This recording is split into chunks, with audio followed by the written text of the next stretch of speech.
ہماری خداوند یسوع کی انجیل مقدس لوکا کے مطابق اس کا 19واں باب 41 سے 44 آیات تک۔ ایک دن یسوع جب یروشلم کے نزدیک آیا تو شہر کو دیکھ کر اس پر رویا اور کہا، کاش کہ تو اسی دن میں ان باتوں کو جانتا جو تیری سلامتی کی ہیں، مگر اب وہ تیری آنکھوں سے چھپی ہوئی ہیں۔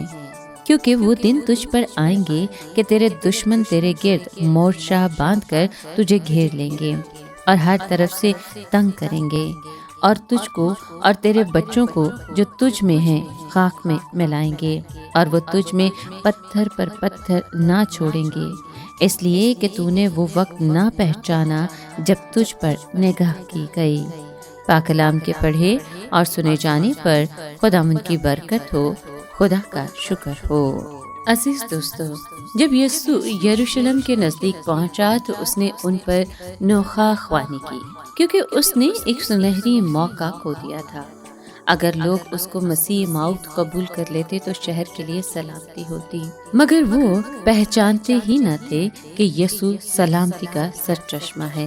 اب وقت گزر چکا تھا، وہ فیصلہ کر چکے تھے کہ ہم خدا کے بیٹے سے کیا سلوک کریں گے۔ چونکہ انہوں نے اسے رد کر دیا تھا، اس لیے ان کی آنکھیں اندھی ہو چکی تھی۔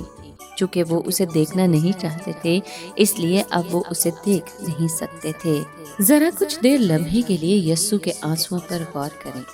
یسوع نے یروشلم کے محاصرے کا مختصر پیشگی منظر پیش کیا کہ کس طرح تیرے دشمن تیرے گرد مورچہ باندھ کر تجھے گھیر لیں گے اور ہر چھوٹے بڑے کا قتل عام کریں گے، دیواروں اور عمارتوں کو زمین بوس کر دیں گے، یہاں تک کہ یروشلم میں کسی پتھر پر پتھر باقی نہ رہے گا۔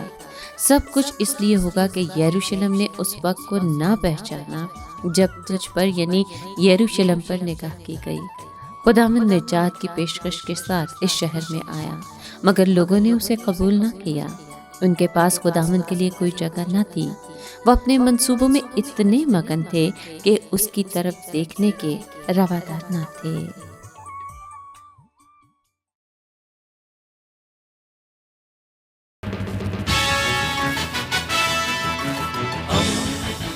دوستی کا پیمبر، ریڈیو ویریتاس ایشیا۔